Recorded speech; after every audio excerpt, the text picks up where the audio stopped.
Hey, what's up, y'all? This is former NASCAR driver Bill Lester. Bob Cockers. I'm NASCAR driver Natalie Decker. NASCAR's Chief Hype Officer Mamba Smith. And you're listening to Victory Lane. Victory Lane. Victory Lane. Victory Lane Vibe. Let's go. 376, Antron Brown is the Top Fuel champion. Just praying for it. There it is. Raja Caruth wins it at Las Vegas. First career win, gets it done. You stayed in the game, and it was just one step, one punch, one round at a time, and my guys had me a great stop, and we just executed. So there's more to come for sure. His final time through 3 and 4. He's gonna do it. Bubba Wallace wins at Kansas. What they gonna say now, baby? Let's go! He is the man who raises the bar, who raises the stats, who takes things to stratospheric levels, and he's only got 3 corners now. He can see the crowd standing and giving him that round of applause. 8 times we've said it before. Here's a 9th for you. Lewis Hamilton wins the British Grand Prix. What a victory! Hamilton is back.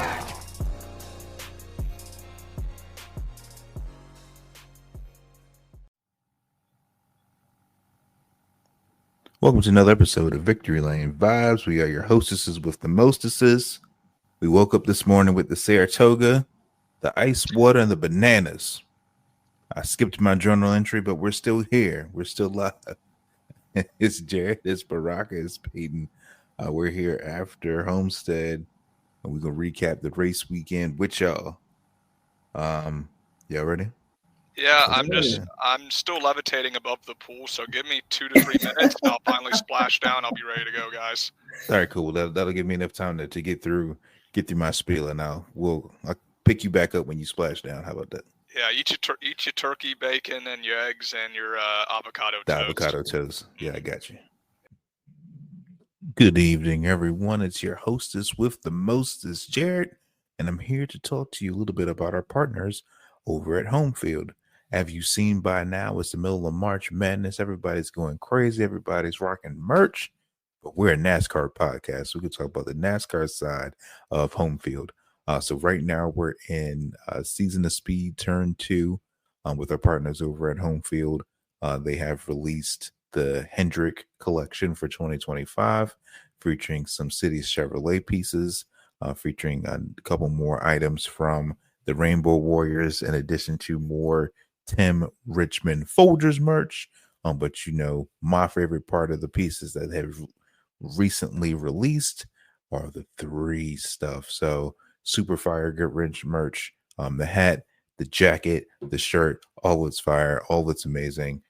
Head over there right now. Go to homefieldapparel.com. Use our promo code VLV25, saving 15% off your order. And just like last year, tag us in what you got. We want to see it. It looks good on us. We want to make sure it looks good on you too. So make sure you head over again to homefieldapparel.com. Use our promo code VLV25. They also have an app.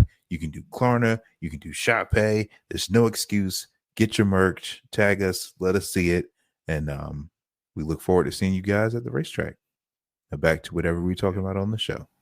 So we all 3 series were in Miami this weekend. Shout out to the Wildfires for not playing a factor into the race weekend. We had someone attempt the 3-peat, starting off Friday night with the Nash trucks.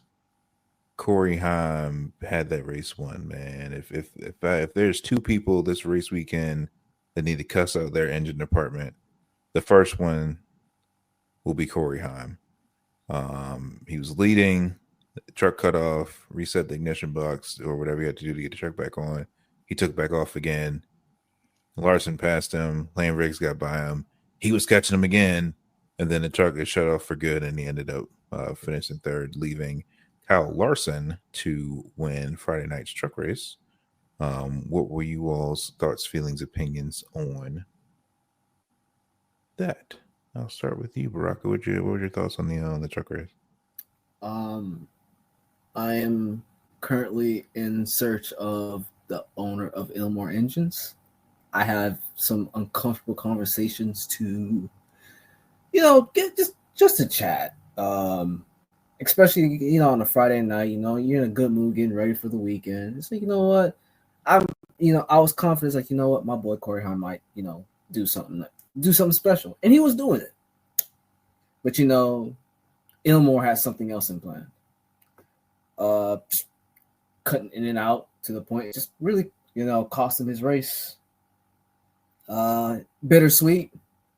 It sucks. I'm happy he didn't fall off drastically, but knowing, just in your head, knowing that he could have won that race, and knowing the events that played out, I'm walking away from the Truck Series very like peed off, like, in a way, like just annoyed, heavily annoyed.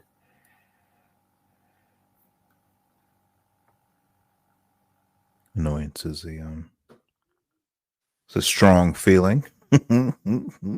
Strong feeling. Hey, what about you? What'd you think of the truck race? 3 things stood out to me, gentlemen. 1, holy smokes, Roger Carruth, the whole, half of that team, because I believe also, what was it, the 7 and, golly, 3 of their 4 trucks were not very good. So that was really disappointing. So as a Raj fan, definitely he needs to have some really strong races coming up, because it's not looking super hot, and so they need to figure out what went wrong there. And that was just a tough day all the way around. The race itself was overall quite good. It was fun to watch them really just try to slide up in front of each other. And like I've mentioned before, you can tell the talent gap difference between these Truck Series drivers and the Cup drivers, because a lot of those sort of slide jobs attempts were a little bit borderline. You'd see that they'd have to sort of abandon the slide job attempt. Point number 2, I'm going to go and exclude what I just said as a point. Actually, it's going to be 4 points that I'm going to make here. Lane Riggs, I really think he might be the next one to step up to the plate in terms of who looks talented enough to make it out of the series, because I think one of the things that I've been curious about in the Truck Series is who is talented enough to pull their way out of it and keep progressing. Obviously, Corey Heim is there. He should be racing on Saturday afternoons, if not Sundays. He shouldn't be racing on Sundays just yet, but he should be another series level up. So we can just, say, yes, he is a guy in that Truck Series who needs to be up out of there. Lane Riggs, I was critical of him early last year. He proved me absolutely wrong. The dude is really strong. So I look for him to see if he can start challenging Heim and try to start dominating races. I think that'll be interesting to see. And then Kyle Larson, man, so the whole prospect of him coming in and doing 3 races this weekend, I think some people may know that I would never publicly admit that I like Kyle Larson. So, here I'm going to say that I don't like him, but secretly I actually kind of do like Kyle Larson because I appreciate his talent level. It was going to be interesting to see him sweep, and he really started off in a really exciting fashion. Of course, there was a Kyle Larson self-spin because I think, as someone else mentioned, no one in the business stabs themselves in the crotch better than Kyle Larson does, and he definitely lived up to that. But the way he was able to come back through the field and complete a pass with, 2 to go, it got me generally excited. Like, okay, he can make this really, really fun and really make getting all 3 trophies really exciting until the Xfinity race. Jarrett, tell us about it.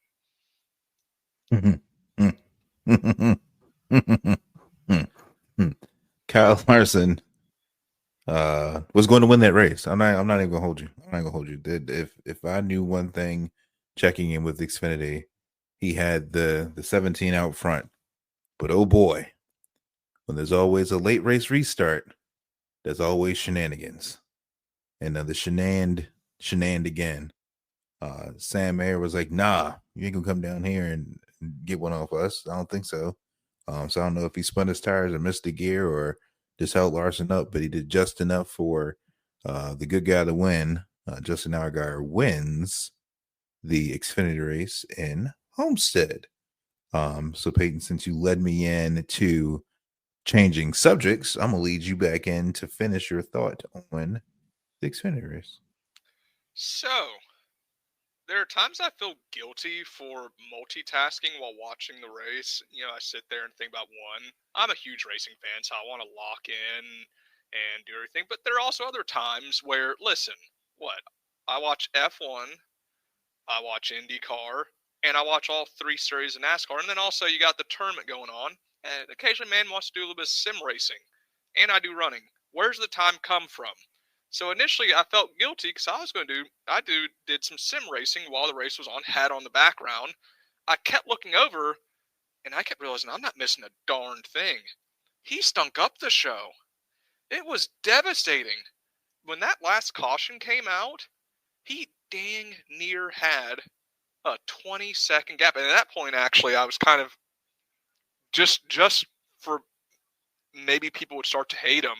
I was hoping he could build it to like a true 20-second gap and potentially just lap everyone up to 5th place. Just if you're going to stamp the show, just make it unwatchable. And then someone blew a tire, something happened, God intervened. That's what happened. He stepped in, and I think, like everyone says, won't he do it? And he being Jesus, he stepped in from on high in the same way he helped put out them fires. He helped squelch the Larson dream. And then old Sam Mayer said, buddy, I'm going to help you get to the line. We're going to partner up, and we're going to go and push each other to victory. And apparently he picked him up and put him down. and yeah, that was all she wrote. So great job for Allgaier for sticking with it, collecting that win. And, yeah, Sam Mayer gave me a lot of respect in my book for Sam Mayer for what he did there. I thought that took courage and not a whole lot of talent. Yeah, it almost seemed like when the caution came out, someone was like, "Ho, player, you got too much dip on your chip. Let's bring this back." And then he lost. Barack, what were your thoughts on the Xfinity race? Yeah. So pretty much what Peyton said. In my summary before that caution, Kyle Larson was putting BTA on the field. If you guys know what I meant, But it was like, I'm looking at it, and I'll admit I was in the middle of doing a work shift at my job during the Xfinity, but I still have it on the side of my phone. I have an Android, so I could shrink the screen a little to watch it in the corner of my eye and all that while doing some work. Yeah, I didn't really miss much. There was a very big talent gap between Larson and your Xfinity drivers. Like, yes, there are some talented Xfinity drivers there, but as much as I hate to say it, it irks me to say it. The way, I want to speak highly of like talent. Like when I see talent, I have to acknowledge it. And yeah, Larson is that guy. He's him in a way of like, yeah, he knows what he's doing. Like anytime, put him in any vehicle, he'll know what he'll figure it out. Put him in a tractor, he'll probably build a 20-second gap ahead of you while you driving a Lambo. I'm that's where I'm at right now with Larson. It's like he's inevitable. But I don't know who blew the tire. But again, look what Jesus can do. He saved us. And then the icing on the cake, Sam Mayer spun during the restart, held him up. And I'll be real, I was rooting for either Sam Mayer or Allgaier to win. I would have taken them both, but you know what? Shout out to Allgaier for closing it out. Unlike Can't Close Creed right now, I don't know what's going on with him right now. I gaslit myself this season thinking it's like this could be the year that Creed could show up and show out, but them Fords are slow. Them Fords are really slow. Yeah. So On to another race next weekend. Where we're in Martinsville next weekend. Yes, sir. On to Martinsville. Hopefully, I don't have to call Sheldon Creek can't close Creek anymore. So, but you know what? Look what Jesus can do. Stop Larson from a potential sweep. Big up to Justin Allgaier for holding on when it mattered the most. So yeah. Yeah, I like everybody gives Kyle Busch a lot of shit for the things that he's done in the past, but there's some things that I want him to keep, and that's a three-peat. Moving on to today's race, the Barn Burner, the Straight Talk Wireless 400 at Homestead Miami Speedway. This was an excellent race for all sides involved until it wasn't. It's been a long time since I've seen a motor go kaboom like Blaney's did, but he's the second person to bust up in his engine department. He needs to open the gates at Robert Yates Racing and get everybody in a line and just slap them all across the face open-handed. Because this man has had terrible luck with motors, just terrible luck. So you can't really blame Ford for their lack of performance, like Peyton mentioned, because they do seem a little slow. They got caught off guard this year. It seems like in all the series they're involved in, but just to blow another motor with an engine that doesn't make power enough to blow the motor leads some hair-raising questions and suspicions. But it all came down to the last run of 60 laps. And it came down to Alex Bowman not fighting his teammate, not trying to block, not trying to care, not trying to act like he has sponsors that he needs to appease to win and get his spotlight in the sun. No. Kyle Larson runs for the second time in the same paint scheme with the HendrickCars.com. Kyle Larson wins today's Cup race at Homestead. Thoughts, feelings, opinions. Brock, I'll start with you. What do you think of the Cup race today? Yeah. Overall this was a very good Cup race at Homestead. This is a reason number God knows how many on why the championship should return to Homestead, Miami. I'll start from stage one. It was, everything looked good. Ryan Blaney looked very good during stage one, and Bowman too. You see the number 5 marching up, had me worried, but I knew it's like, you know what, it's stage one. Hopefully they fumble the bag in the later stages. Bubba looked pretty good prior to the end of stage one, but it's like I wasn't too worried about it. It's like, you know what, it's early in the race. We could, bounce back and get some points, and that's what happened in stage 2. We got some very critical points. Those stage points, will come in handy when later on in the season when things are looking very tight. And shout out to Denny Hamlin. He got Flo as a main sponsor now, and you know what, it brings a smile on my face that as a Denny fan, I don't have to worry about if he's gonna get some sponsorship money to last the season. So I'm straight on that. And then we get to stage 3. It was great. It started off well. Bubba was fighting up front, leading laps too, comfortably too, fending off Larson very well. And then, Blaney's engine goes kaboom. You know what? I'm looking at Ford, hey, what's going on? Y'all ain't looking quick. And y'all ain't looking reliable, especially on Blaney's side of the garage at Penske. Because this is his second engine blown up this season. We're only 5. I think we're 5 races in. So I'm raising some eyebrows over there in the 12 garage, in that engine department. I don't know what's going on. Because when he has pace, the engine says, you know what, I don't feel like it right now. And I'm going to retire. But even then, Bubba did well. Bowman rung him in. Kind of sucked when it's like, you know what, maybe later down in the race, his tires will fall off.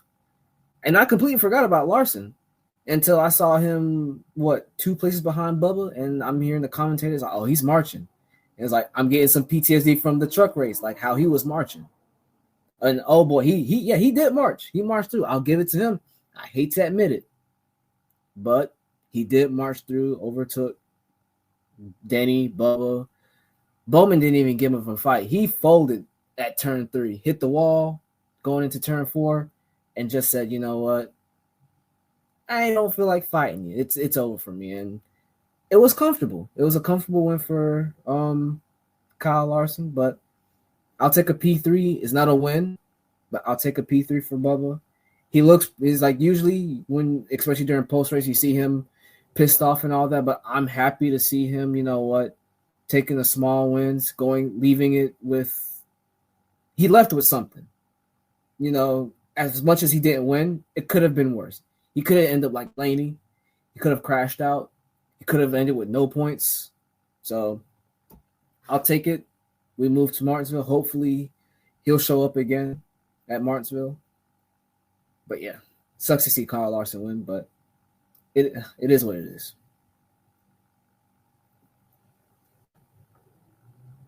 Fighting.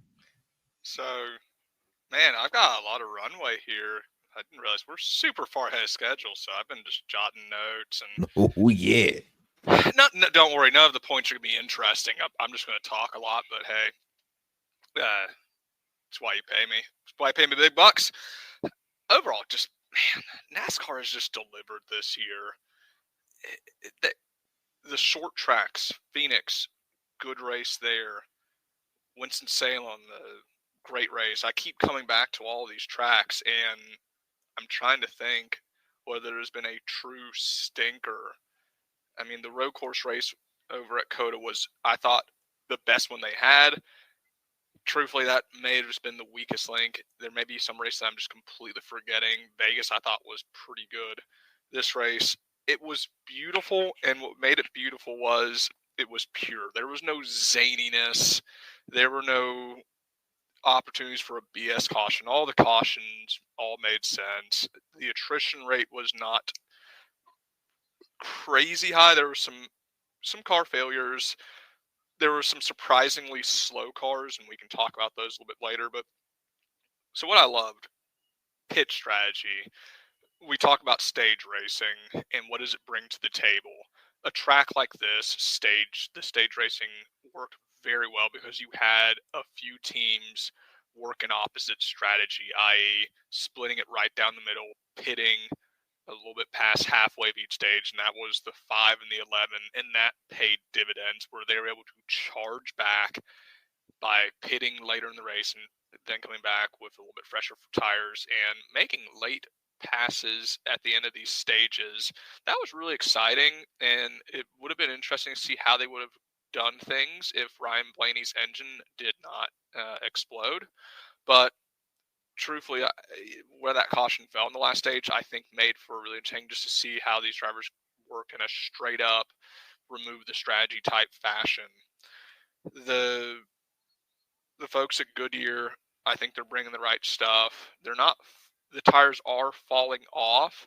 They aren't necessarily just turning completely terrible where the cars look like they're undrivable towards the end of a stage or the end of a tire run, but you could definitely tell who had a setup or who had pushed their stuff too hard. Also, I think a track like this where everyone is running the wall, I think makes it even more so more sensitive to how you treat your tires, how your car is handling for the long run. We saw it at the tail end.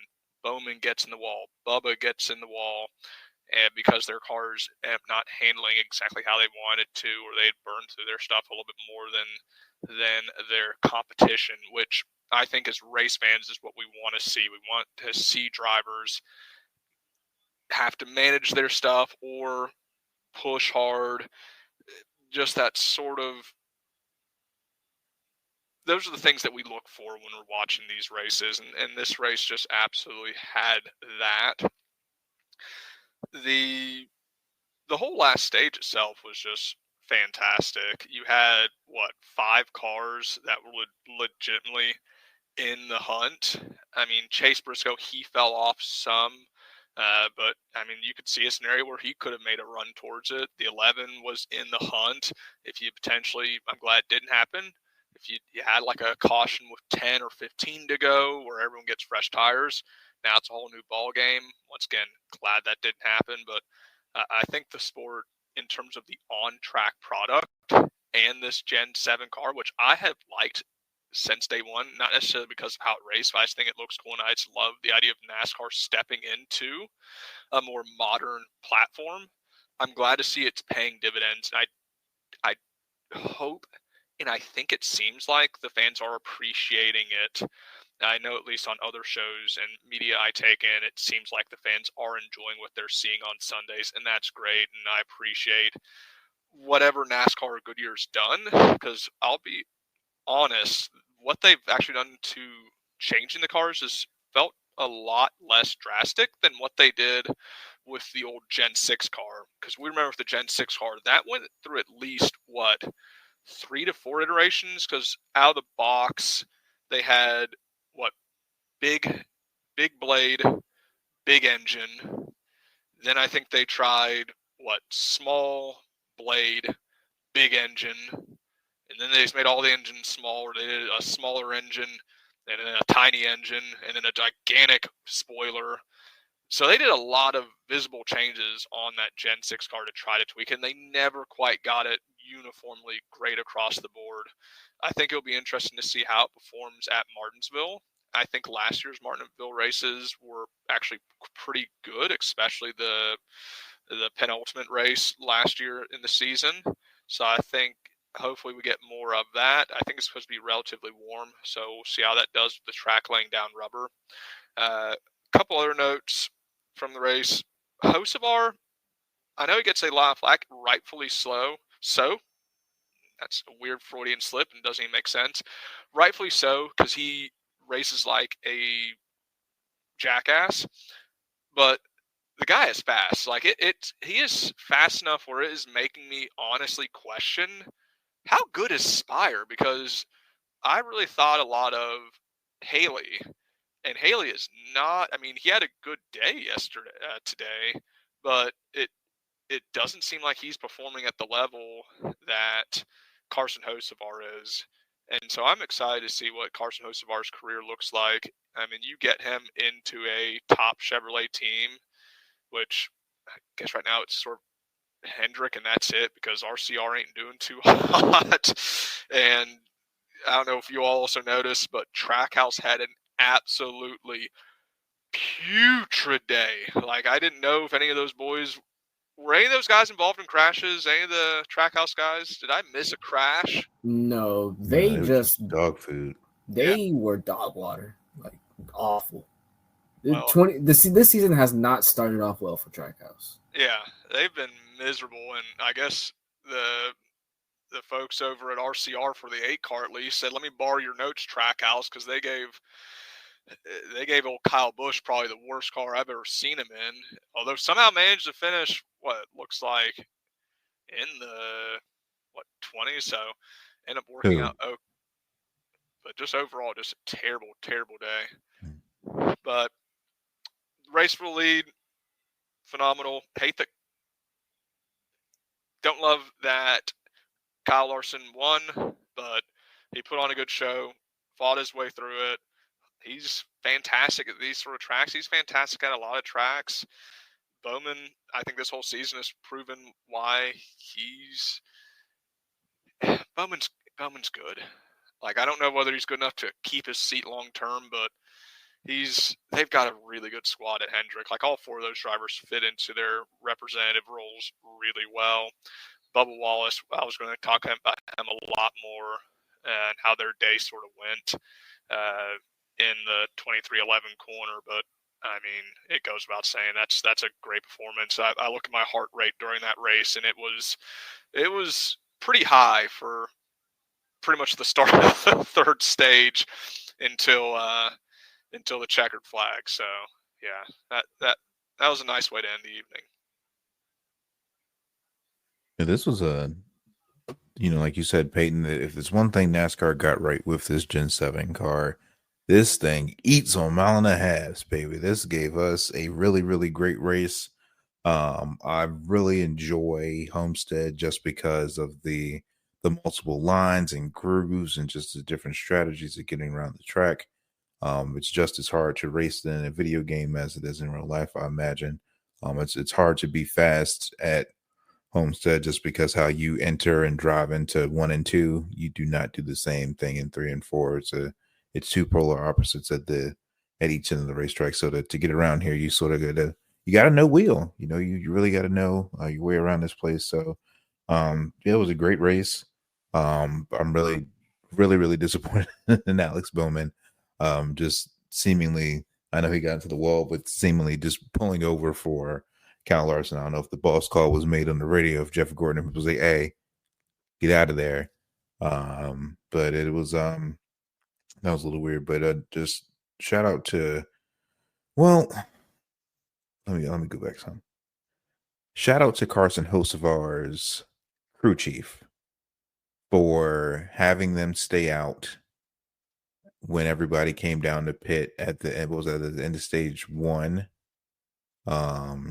To stay out for stage 2 to get the track position. Apparently he drove around at half throttle and didn't really warm the tires up enough to do anything.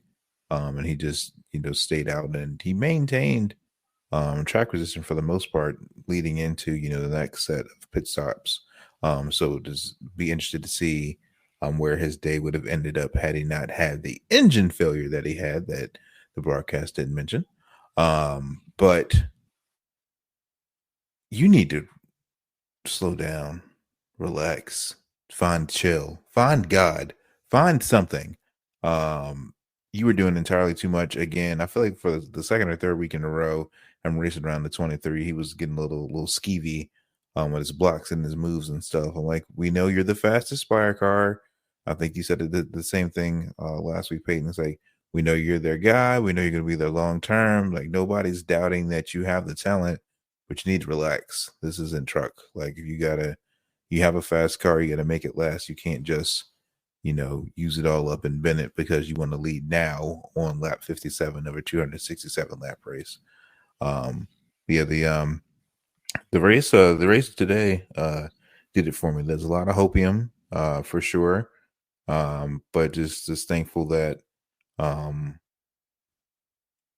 while it may have seemed in glimmers and points of the race where the 23 looked like he could be the race winning car, it's still a remarkable effort to work on the car, get the track position, keep the track position, and be there. That's something that we've been looking for, and I'll expand on this thought here in the next segment, but it's something we've been looking for out of the 23 team this year, is being there at the end and having a chance to fight, being top 5 closing laps, being top 3 closing laps, being in the lead with closing laps to give your own self a shot to get it done and not have to worry about a late race caution or a spin in front of you to make up the places. So that was really good to see. They have some really great momentum going forward into next week at Martinsville. But yeah, Cooker, A plus for sure. Really, really enjoyed today's race. Should be the championship race, I'm telling you. Yeah, this was and it better be. I know I tweeted from the pod account earlier. NASCAR is doing all of the money that they spent on the spec car a disservice if Miami Homestead is not the championship race next year. You spent all this money for what? For who? Just to recap, guys, in terms of the races, so we had the Daytona 500, Atlanta, Austin, Texas, Phoenix, Vegas, and Homestead. So that's 6 races. Are we all in agreement that Daytona was by far and away the worst race of them? Like, so far, Daytona was kind of trash. Yeah, just because this car is not great on big super speedways. Big super space. It does great at Atlanta just because handling matters there. Oh wow, Maryland just won in a buzzer beater. No way. So, yeah. I mean, it's not an upset. It's not an upset. 12, but they were trailing pretty much all game, so that stings. I feel bad for Colorado State. But Yeah, another thing I'd question for you were really putting out some great points on host bar. Who do you think's who is going to be the first person to line him up and help teach him the path to Ricky righteousness? Stenhouse. Stenhouse is going to be the one who teaches him how to behave. So, and the reason why I say Stenhouse, if Stenhouse is going to be Kyle Busch. Yeah, and I feel like it's definitely. Well, now that you mentioned it, Baraka, I think Kyle Busch has that man lined up in the scope.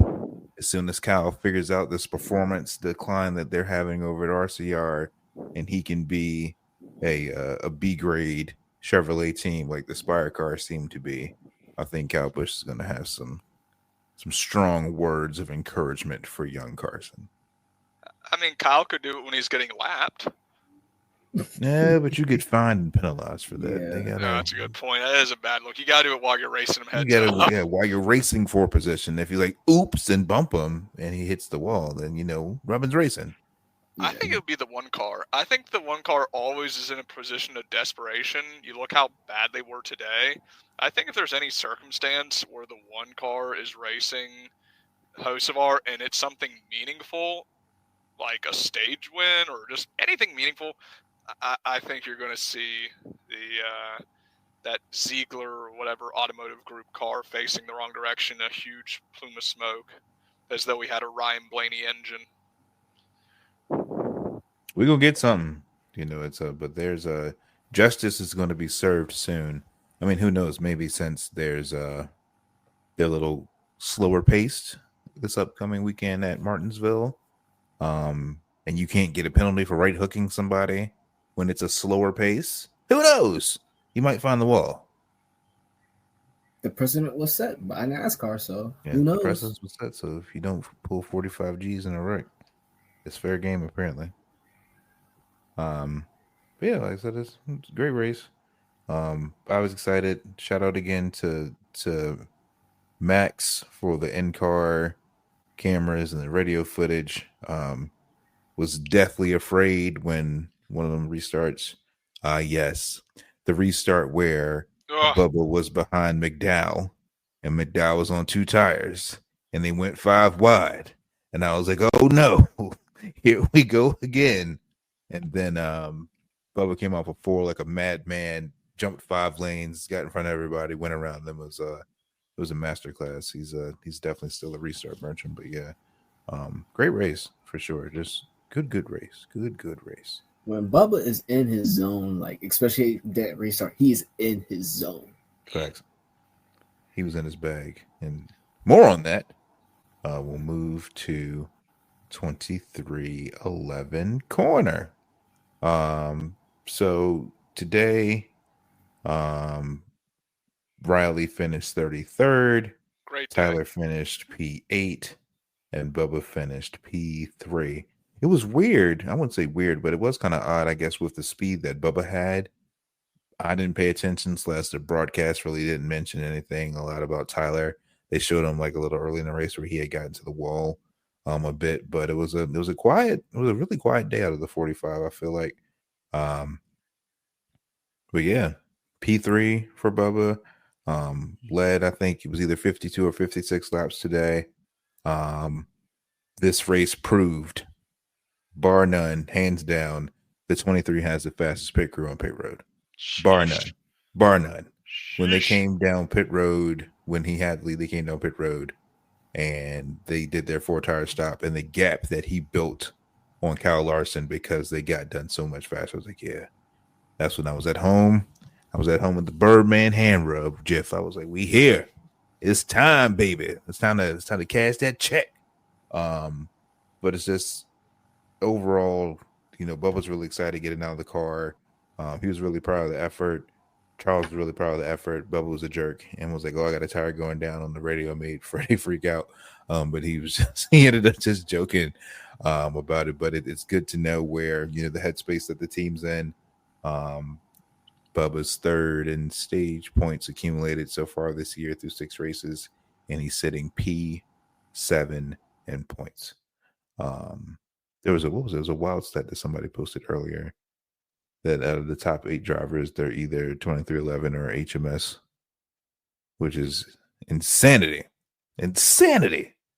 But yeah, great day overall. I'm not really putting too much fear into Riley's results right now.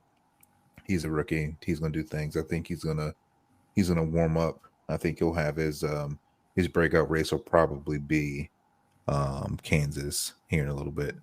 So I'm not really too worried about how he's finishing, as long as he's getting the track time, getting acclimated, getting all the things to get comfortable with the car. So when he's got that speed in practice and qualifying, and he's up there with the other two, then it'll be full steam ahead. So that's my take on 2311. Baraka, I know you had made some mention that you wanted to expand on a couple of ideas that you had. Yeah. So first off, I'm very happy with, as I said earlier, I wish it was a win. All three of us here wish it was a win, but it could have been worse if it wasn't. I'll take the P3. In like sports standards, it's a podium. We'll take the podium. We take it and leave and run with it like there's no tomorrow. I like Bubba was racing, like especially in stage 3, he was racing like rent was due. And it was like, I'm here to cash in quickly. You know.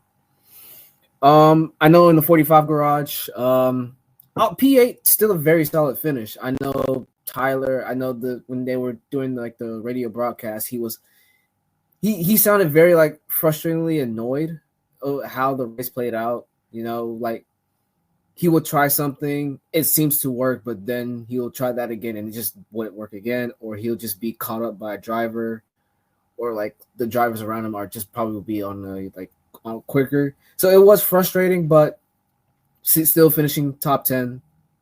You know, he's walking away from Homestead with a good finish. And again, with Herbst, I'm not too worried about it.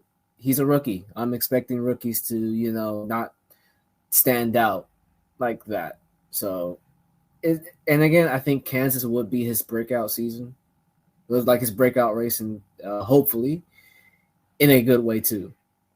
But yeah, shout out to Bubba. I know he nearly gave me a heart attack when someone posted in the group chat that, like, he said, "Oh, he has a flat," and I'm like, "What?" It's like with 1 lap to go, and someone just said, "Oh, he said he's just kidding." It was like in my heart, it's like I felt like my heart skipped like 6 beats, like all in like 30 seconds. So, Bubba, don't do that again. Don't scare me like that. You have a crazy sense of humor, but don't do that again.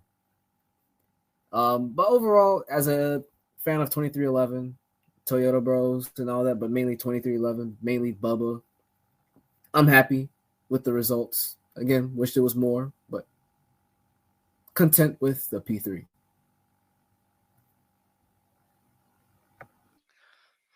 So, yeah, just a solid day overall for the 23 car. Like I said, you're gonna have a little trouble getting great content on me when it comes to the whole encompassing 2311, because frankly, I only care about the first part of the 2311. That's the 23. But yeah, Todd Reddick, solid. Like Jared was mentioning, a little bit under the radar, above the radar. He wasn't on the radar. He was just locked into 8th place for the most part, which is still a phenomenal day. If Bubba Wallace had a day like the 45 did, we would all leave extremely happy. But we are very used to Tyler Reddick having phenomenal days, or at least somehow finding ways to have phenomenal days. That's why you brought him in. That's why he's probably a top 5 talent driver, if not top 3 talent driver in the series right now. So this is considered a quiet day for them, which shows the level that 45 team and that driver performs at. Riley Herbst, he's doing his rookie thing. His car looked beautiful. I saw it when it was going a lap down. It looked beautiful. I like that paint scheme a lot, so great job over there. But what we're really here to talk about is that 23 car and Charles Denike. Like I've said for years, he's going to be the best thing ever happened to this team. And frankly, they need to build a statue of him and put it up next to the Michael Jordan statue up in Chicago. In fact, they should probably take down the Michael Jordan statue and just put up one of him, because he's got this team humming. Truthfully. So being completely serious here, so many aspects of this 23 team have to make you very excited. Like everyone's mentioned, that pit crew. I get nervous now because at some point, something's going to, like, they're going to have a little bit of a boo-boo pit stop. Like, they're just still achieving. Like, they are consistently gaining him spots. It's not like it was in 2021 through 2023 where you're just hopeful, hey, let's just not have a disaster. Let's hope all the wheels are attached. It's, hey, let's see if we can't gain some spots on pit road. That is a phenomenal turnaround. And I know that's not necessarily Charles' doing. I know there's a separate team that manages that. But that's so impressive to see. So, continuously giving praise just because we've been in the trenches and seen just how difficult and frustrating that would be. And for me, it wasn't even necessarily the slow stops. It would just be the mistakes, just wheels not attached and things like that, because those will kill your race. You can stand to lose 2 positions. Yes, it will greatly hurt your chances of winning, but you get DSQ'd or lose 2 laps because of a wheel failure or wheel falling off, you've lost your race, and that will cost you the potential to make the playoffs. But getting into the nitty gritty from this race, rolled off the truck with very good speed. Very good speed. Looked good in practice. Looked good across the averages. It's what you hope to see, but that is nothing new necessarily. We saw that under Booty Barker's tenure. That car was often capable of coming off with speed.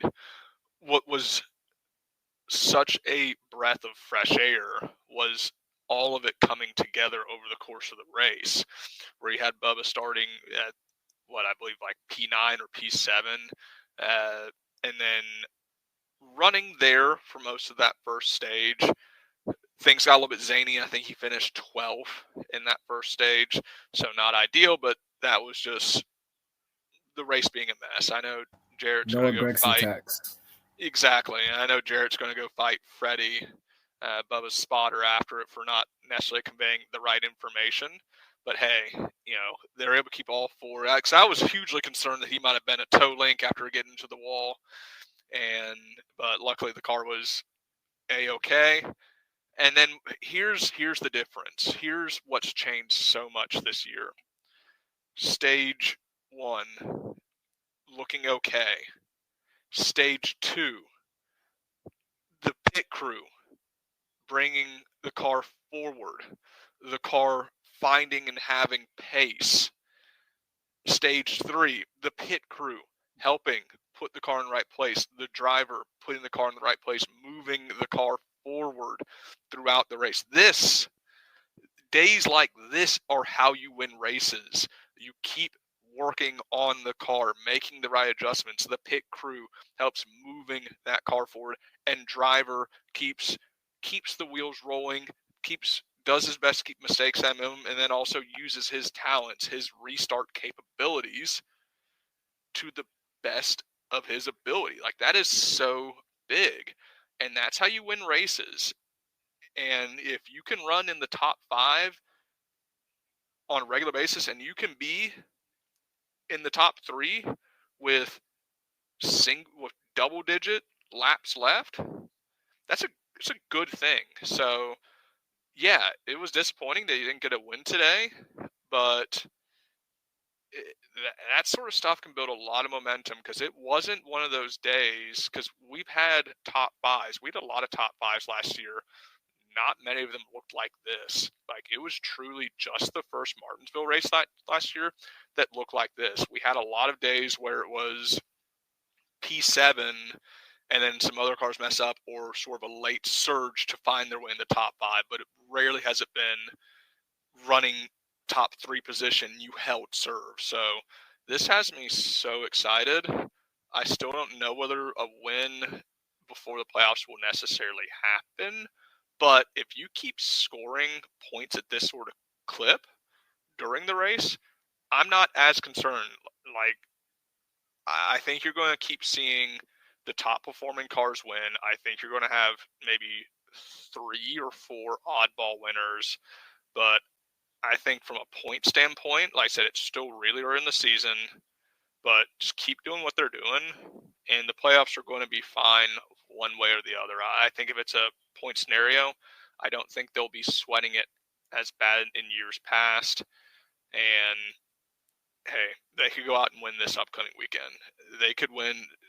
I mean, I think all of us realize we've watched this driver through his whole career. We've seen how much he's grown all different types of circuits. There's not a single track except Sonoma that we go in scared of. So, yeah, just great job. Great job by the crew chief. Great job by whoever gives him notes. Freddie, I know you're not listening, but yeah, stop making Jarrett mad. Just give our guy good information on the restart, so we're not having to be top of 4, getting packed into the wall. And yeah, but otherwise, yeah, everything was phenomenal. I don't think y'all understand the crash out I was gonna have if I saw what happened last week happen again this week. I have PTSD from that incident, and I lost my mind in the group chat because Charles and JR were talking, and JR was like, "What do you feel? What do you feel Bevel should do with McDowell being on 2 tires?" And JR was like, "He needs to stay the fuck away from him." And then he ended up behind him because Freddie didn't tell Bubba that McDowell took 2. Lord have mercy. Y'all gonna have me have a coronary in this thing, but yeah, just like I just keep cooking. Charles, thank you. Even Freddie, just thank you, because when the one thing that I do enjoy about Bubba and Freddie's relationship, when Bubba's in the lead, radio is silent. Let him cook. Let him do what he has to do. And, I feel like within the next 6 to 8 weeks, there's going to be a sticker on this car. Just the way that the next tracks line up. I'm not afraid of Sonoma. I don't think he is either. We'll never go to Sonoma where it's green. That's another bone to pick I have with NASCAR. But their speed and the 2 prominent cars in 2311, the 2 cars that are supposed to be fast, they're fast. And Bubba's going to get one. He's going to get a win here soon.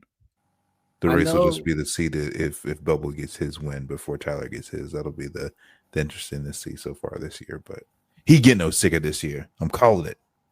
Yeah, I know that, yeah, in the past, is like when it comes to road courses, I'm very wary of, the performance. But if we're looking back on how, bar like the whole penalty, prior to that, looking back at how he was at Coda, I am going into Sonoma a lot more confident than I would usually be. Go ahead. Oh, no, you could go in. Yeah. I was just really supposed about Sonoma because that has by far and away been his toughest road course, even considering Coda. I think this, maybe the past 2 races are the first ones that he's ever finished. Sonoma's just always been one of his toughest road courses. So that's the only one that I fear of. It's not Bubba in general, blanket statement at road courses. I've no fear. Top 10s all day should be the same for him, but Sonoma, yeah. Yeah, and actually, yeah, I'm going into Sonoma with the newfound confidence, and then the races in the coming weeks too is like, I have a feeling that he might get at least a sticker. I'm with Jared. He's gonna get a sticker pretty soon, and we are going into not having to worry about will he make the playoffs. God, I hate that this whole system of how NASCAR handles it, but that's another topic for another day. But not having the stress in the later half of the season leading to the playoffs, like, does he have enough points to at least point his way in, or hope he could, just get some luck by his side? I think that I'm fairly confident.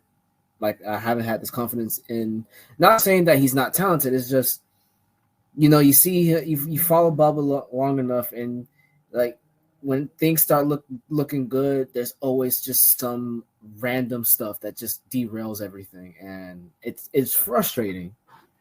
But I'm confident, and also like the 23 team, the pit crew, man, shout you out. I'm giving y'all a shout out. I'm glad, things are gelling, and like, because prior to that, I know from the period of like 2020 to 2023 is like, when Bubba does get into a good position, his pit crew lets him down, and we're all like, I'm crashing out online just saying like, he did all that for nothing. What are you doing? Well, Booty, what's the strategy you got him on? Like, what's going on? So, pit crew, Charlie, Freddie, Bubba, they're gelling together, and as something that I'm happy as a fan, I'm happy to see. And with that, go ahead, Peyton. Sorry, I just want to call it. So the next, let's call them 9-ish, 10-ish races coming up. I'm just going to call them out, and I'll tell you the one that I am least looking forward to. So next we got Martinsville, Darlington, Bristol, Talladega, Fort Worth, meaning Texas, then Kansas, Charlotte, Nashville, Michigan, and Mexico City. As a Bubba Wallace fan, I mean, Mexico City, I don't know how that's going to be. I think it's at the Los Rodriguez Hermanos, which is an awesome circuit. But honestly, the only track that I don't feel like he could go out, he does not have a chance necessarily going out there and dominating at, is Talladega, which is, I know it's funny because he's won there. But yeah, any of those weekends, like I said, Mexico City, I'm not necessarily going to go with a ton of confidence. But any of those other races, yeah, I'm with you guys. A sticker could happen. I'm not going to be on the same bullishness that you are and say a sticker will happen, but it shouldn't surprise anyone if it does. Nah, manifest it. Will. Today's results proves that. Will. Let's go Lights Too Bright. Lights Too Bright is brought to you by our partners over at Nectar Sunglasses. Use our promo code Victory Lane Vibes over at nectarsunglasses.com. Save 15% off your order to get you some sunnies. Let's hand some out. Barack, who you got for Lights Too Bright this week? Whew, dang. My thing is, it's not who, it's like, where do I begin? Because there's two off rip I could think of. I'm gonna pivot over to China right quick. I don't want to do it, but I have to pivot because waking up, I didn't watch it. I'm not waking up in ungodly hours at 3 a.m. I got church at 9. I'm not doing that. I'll watch the replay on my way. I wake up with, notification. It's like not one, but 2 Ferrari cars got disqualified. If you watch Ferrari long enough, there's going to be races in which they fumble the bag. And when I mean fumble, they fumble hard. Like if there's a guarantee in life, there's death, taxes, and Ferrari is going to Ferrari. The days of like Michael Schumacher, Kimi Räikkönen, they're done. They ever since they won their championship, all they do is like fumble it when it matters the most. It's for 2 different reasons too. For Lewis, it sucks because he had a good sprint. He won the sprint too, got pole and won the sprint, and I'm happy for him. But then to go into the race, and I think they changed it up. It's like, why? I understand it was a sprint much shorter, and you're going into the race, you have to set it up for like long runs and all that. But just having his skid plate just 0.89 millimeters below what's required is pain. And then for Charles, him being underweight, it sucks. I don't know what's going on over there, but everything was going right for Ferrari until they were doing the typical check, the scrutineerings, and both just fumbled. My second Lights Too Bright. Whoever's responsible for the Thermal Club broadcasting for IndyCar. Whoever was responsible, because it even affected the international stream too. So I was gonna say Fox, but it's like I don't know who's in charge of that. But maybe this is a sign from God himself that IndyCar should not return to Thermal Club. Those are my the two that I could think of off rip that were my lights too bright candidates. It's pretty good picks. Pretty good. Peyton, who you got for lights too bright? I do just want to piggyback regarding the F1 race. Two things. It stings a lot less this season because this whole season for Ferrari and Lewis is just supposed to be like, this is just the build up. Like, hey, this is like 2013 when he went to Mercedes. We're waiting for next year. Also, too, when you've got the entirety of a whole nation supporting the team, it also feels nice because a whole country is miserable. So, yeah, I think someone else mentioned on Twitter, like, why does this not sting as much as when he was at Mercedes? And I don't know. For me, I think it's just the fact that there's a whole nation of, like, diehard crazy people in Italy who their whole weeks have been ruined off of this versus me at 4 a.m. watching this. I'm like, well, this stinks. And then, disqualified. That stinks. So anyway, I just want to get a little bit of F1 chat in there, and thank you, Baraka, for bringing that to everyone's attention. And my light's too bright. This is a deep cut, but but it makes me it makes me laugh. So my light's too bright is Clint Boyer. He needs to get out of the prediction business, especially when he thinks it's analytically based. So I'm watching practice. I like watching practice. I like watching qualifying for the Cup Series. It's fun to do. It gives you. I just like to see cars on track.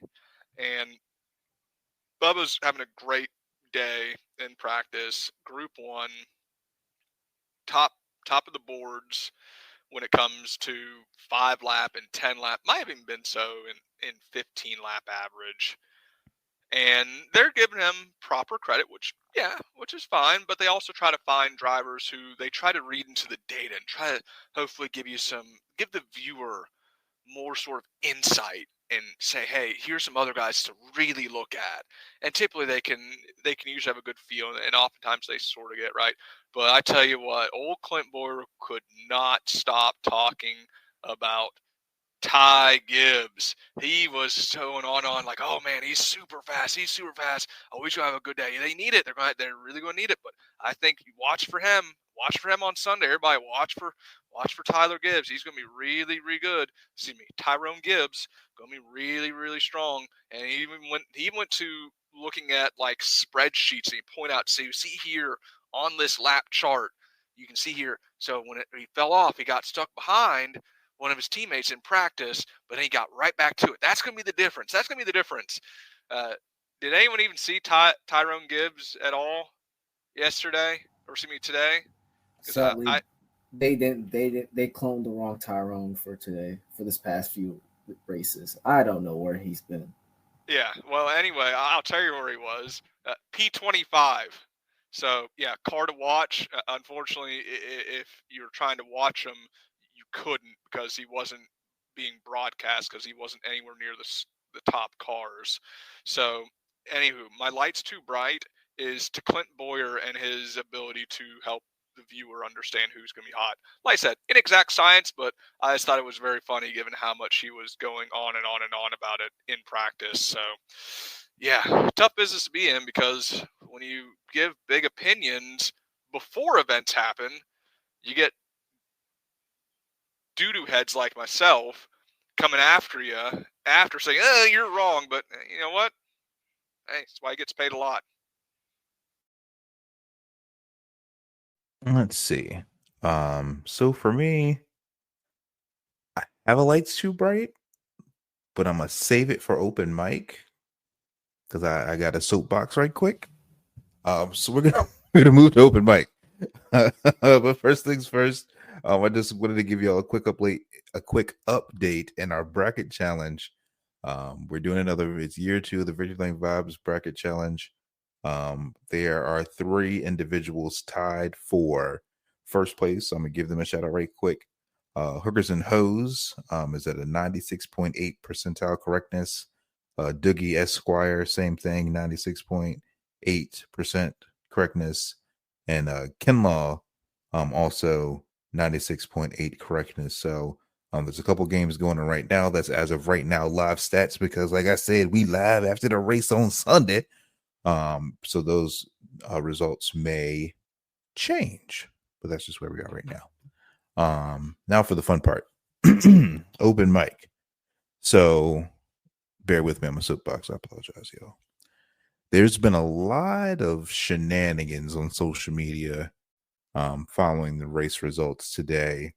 A lot of people calling out Bubba's performance, saying he's not elite, saying they need a better driver, saying that he can't close, where that, that connotation is only saved for Mr. Creed until he gets a win. So I just want to come on here and say, how dare you?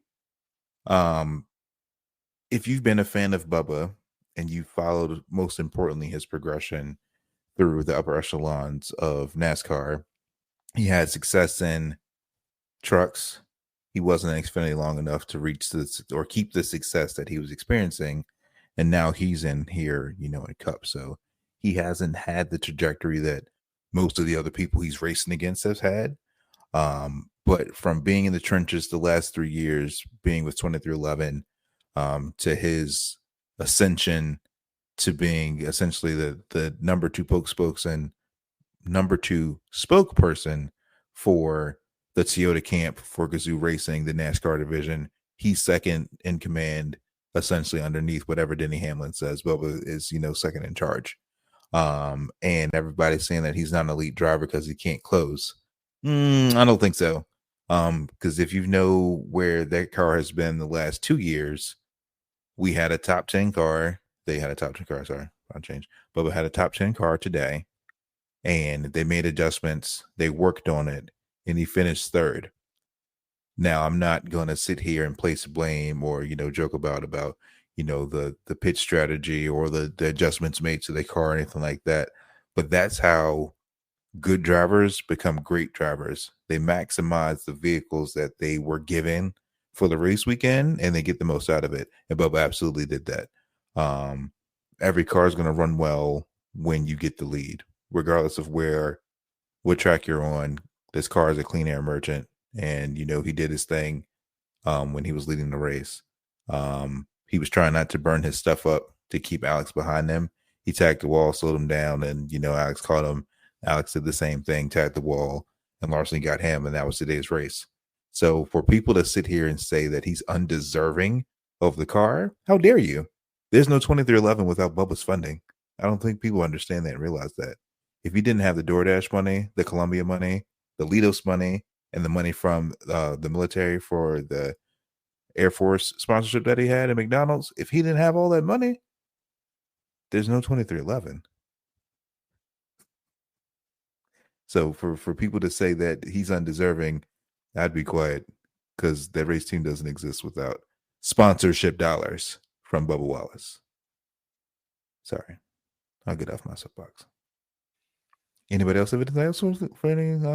Y'all got something for open mic? I'm afraid to critique one of the things. I only reserve elite for probably the top 5 or 6 drivers in the series. I wouldn't necessarily put Bubba among. Actually, I wouldn't put Bubba among that. But right. No, I agree with that. So I do a NASCAR pick'em contest on another forum, and there's A group, B group, and C group. A group obviously is your Kyle Larson, your Tyler Reddicks, and so on. It's about 10 or so drivers who, I would say Bubba is where his talent level is and where he should be running is top of the B class. And then at some point you may consider him, sort of put him in that. His career should look exactly like Bowman.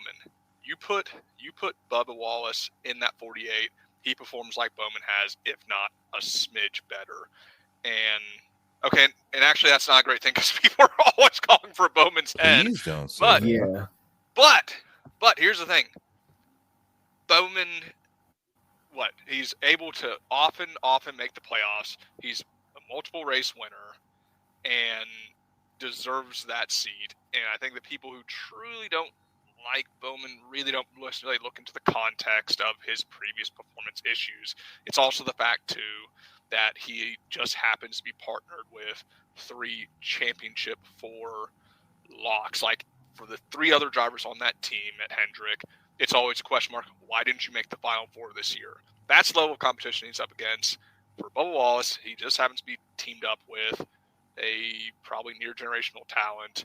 But yeah, people who actually watch on Sunday and watch closely know how good Bubba Wallace is, how much he has worked and improved his talents and his skills all across the board to be a fantastic all-around driver. And the only component now missing is just the complete race performances, and a lot of that may not be in his control in the past. But yes, I think we are building a beautiful picture. Someone else said he could potentially have a Martin Truex type career trajectory. If he does, holy smokes, that would be phenomenal. I don't know if that's potential, but hey, the way he's been driving and the way that team has been performing, it could be amazing things happen. But I just wanted to add my own personal nuance, because I try to have a really realistic viewpoint of what Bubba is and what is not. Right. And I 100% think that anyone who says he doesn't deserve to be in that car or that series, I've got to ask some follow-up questions on, I don't know. Where were they January 6th? No, I think, yeah, we know why Bubba gets hate. It's obvious, given especially if you're on the decrepit world of Twitter, and you see if you look at the responses under any positive Bubba post, it's the obvious ones you think of. But I'm with Peyton's, like, when you look at what he's done throughout his career, the levels he had to go through, and each season he gets, he's improved a little. And I feel like this season, he, especially given how last season ended to the start of this season, you can see a massive improvement with not just him, but within the 23 camp. Everyone, whether it's be higher with Charles coming in, the pit crew's been set up their game. Freddie, that relationship with Bubba is always there. So I believe that elite is too big of a word. I think he's a tier below. It's safe to say he's a tier below the elite drivers, on the upper end of, like, the great drivers. And I feel like, now that I think about it, he could have a Martin Truex type of career. And if that's the case, I'm in it for the long haul. Bubba is a very talented person that doesn't get the credit that he deserves from a large swath of NASCAR fans. And it's obviously why. We see it with the reactions every day on Twitter when Bubba's mentioned. People mention Bubba when he wasn't even mentioned at all. So we all know why.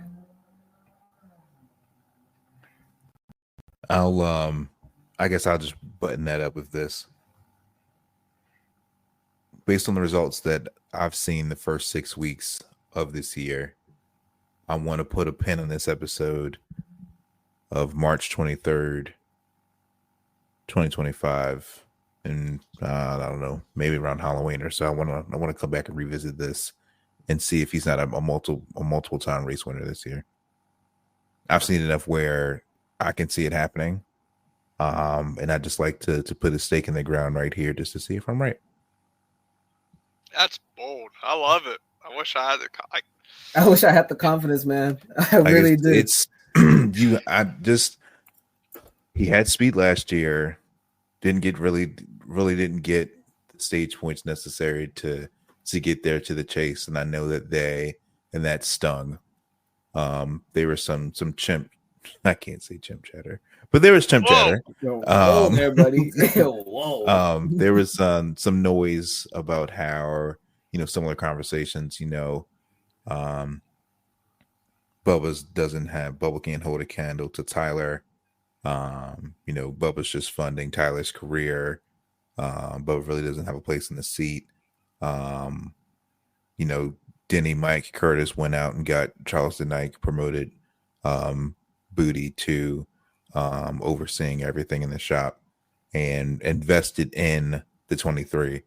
Denny and Mike and Curtis, they know the hunger that Bubba has to perform. They know, the career aspirations that he has and the things that he wants to ascertain.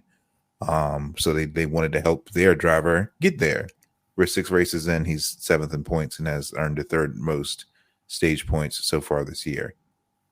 If you're running that good and you quite literally have the fastest pit crew on pit row, why not? Why can't he? What's stopping him? So for me, what it is, it's just, I think Texas 2023 broke me, because that was like the last time that he was in a position like he wasn't today, in the hunt, top 3, in a position late. But I do agree with you. When you look at the fundamentals and you look at it objectively, just don't take out me being a panty waste right into factor. It's tough to win cup races at this level, but also you can just get hot. You can have a hell of a day and you could win. And you look at an Austin Dillon last year at Richmond. Mm-hmm. He had not been exceptional at all throughout that season, really. But that day he had an absolute rocket ship. Now, mind you, he also had his head up his tail end, and he had to demolish and nearly kill 2 of his competitors. But still, he was in a position to win that race. Right. Stuff like that happens, and there is no reason why that could not happen and should not happen with Bubba Wallace. I think for me, the reason why I'm not going on that limb is not necessarily is not objective. It is not logical. It is not stats or data based. It's just me being skittish, right? And just having seen what it's been like the last, 2 to 3 years. Even the races, he had, like I said, he's just not had a whole lot of time in the Cup Series running up towards the front. It's not like the Truck Series where he would be able to dominate shows and everything like that. So, yeah, I think it could happen. And I could see it happening multiple times because, like I said, if you do what you did today, mm-hmm. you do that. You don't have to do it every weekend. You do that 6 times this season. Right. You're walking away with two wins. Exactly. Easy. You're getting 2 wins. Absolutely. You just got to be running the top 5, not just finishing, not just, like I said, if you're running the top 5 all day, beautiful things happen. So I'm not ready there yet, but man, I think objectively, if you look at it, it's not crazy. It's hopium. Yeah. No, I'm cooking with hopium. Lewis winning the sprint race got me. I'm feeling on all sides. I got all the vibes. We got all the vibes over at 50 Lane Vibes. We got them all. Yeah. I have a question though. I have an answer, hopefully. It's to fall back on what we stated earlier in the pod about Daytona being like the worst of like the races so far. No, absolutely, 100%. It's been in my mind. I wanted to talk. I wish I was there during the Atlanta pod because the fact that Atlanta was right after and it gave us that. I don't know if you guys talked about it. Do you think Atlanta is in a way what super speedway racing is supposed to be, like through and through? So I'm not gonna let Peyton go first because I know what he's gonna say. I'll go first. Slimy bastard. So with Daytona, like Daytona is the pinnacle. It's like the end all be all for super speedway racing, and I feel like the car doesn't do Daytona justice as like what we've grown up to know in B and C, because Daytona is also a handling track. You also have to have, a car that can make moves and dip and dodge and do all those sorts of things. But with the Gen 7, it just doesn't give itself the opportunity to do that. Because you really can't make moves. It takes you 10 laps to make a move or to plan your move to do it. Whereas with every other car that NASCAR has ever raced with at that racetrack, all the races have been barn burners because the car can get out of its own way, and you don't necessarily need help from 5 cars to take your run and do something with it. You have the power, you have the ability to move out of line, cut, get back in line, and do those sorts of things. So I just feel like lately at Daytona, the car hasn't been doing its thing. But on the flip side of that, with Atlanta and the setup that it has, and with the track weathering and wearing and the pavement, graying and losing its grip, Atlanta sort of gives me Daytona vibes from like the Gen 6 or the Gen 5 car, where you have to be able to handle to make moves. If it's too tight, you won't go anywhere. If it's too loose, you won't go anywhere. So you got to sort of have that balance. Like, you can't be completely trimmed out. You got to leave some downforce in it to be competitive. So I'd say, to answer your question, yeah, for right now, Atlanta sort of gives me what a super speedway should be. I doubt NASCAR makes any changes to the car before they get to Talladega. And that'll be another, choo-choo train race of 3 wide of nothingness. But yeah, for now, Atlanta's probably the raciest, quote unquote, super speedway that we have. Peyton. Atlanta's a beautiful city. It's full of beautiful, wealthy people. And that's what makes that track so good. You go there and the people are all fantastic. They know they're racing. I saw a Bentley in the parking lot at Atlanta. You won't find that at Talladega. No, sir. So that's why it's the best. No. Jarrett hit right on a lot of notes. I think one of the questions, I think for this car, Atlanta is the best we could hope for out of super speedway type racing. The car handling matters, and then therefore driver skill level will matter. You can find ways to make your way to the front at Atlanta versus just hoping that your line finds some energy and then the cars in front of you crash. Because I think I broke it down after the Daytona 500. Like, Bubba won the dual race because he ran up front. In the big show, the car that was running up front got crashed out. The car that was running dead last couldn't make its way forward because its line wasn't moving. In the duel, running in the middle just got you crashed out because that's where the accident happens. Turns out in the 500, running in the middle of the pack just got you a win. That's what it sort of is at those tracks, versus Atlanta, you can weave your way through and make your way through. Truthfully, for me, having gone back and rewatched footage and film, and I did not watch a lot of the tandem drafting era, but I still think, and it wouldn't sell today, we probably had it right in the early 2000s, like the 99, 2000, especially when they had that thing on the roof that sort of acted as an extra wicker.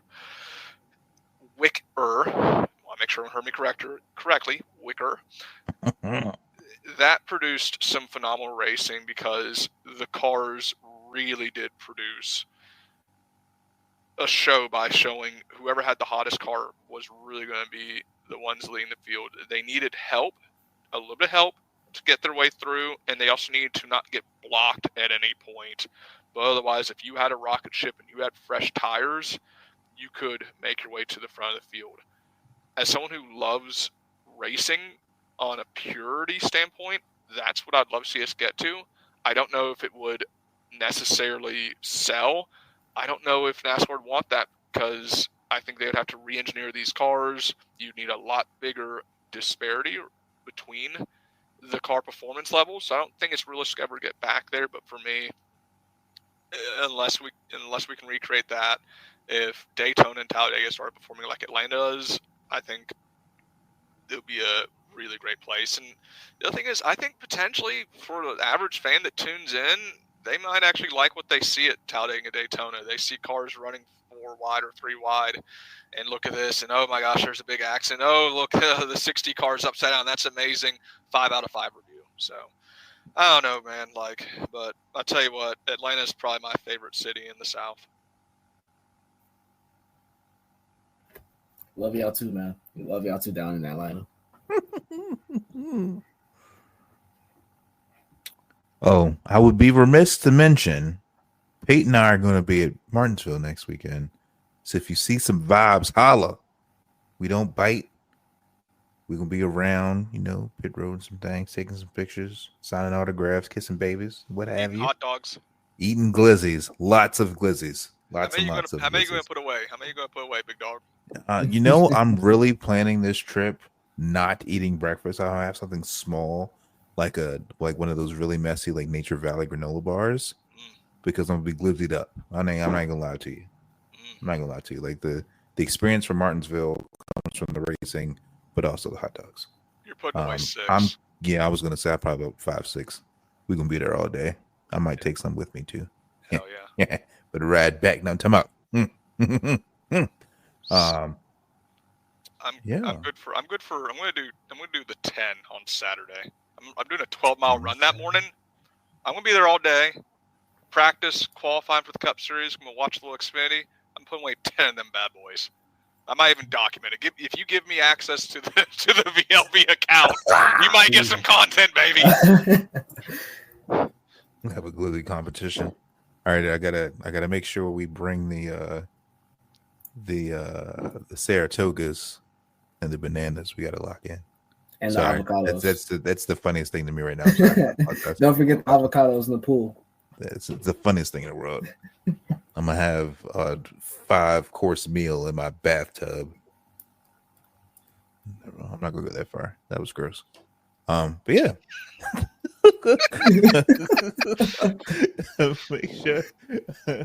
make sure y'all tell your family, tell your Grammy, like, follow, comment, subscribe.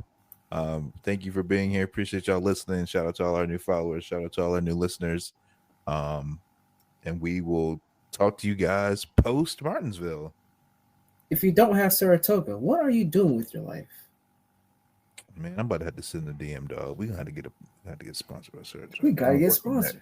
Everyone's hitting up Saratoga right now. We're behind the line. You should have been putting an application for it. I'm asleep, bro. I should have hit that joint up Friday afternoon. I got called poor for drinking still water. What are we doing? Crazy. It wasn't the first time, Brock, and I promise you, it probably won't be the last either. All right, y'all. Y'all have a good week. We out. Yeah, we out of here.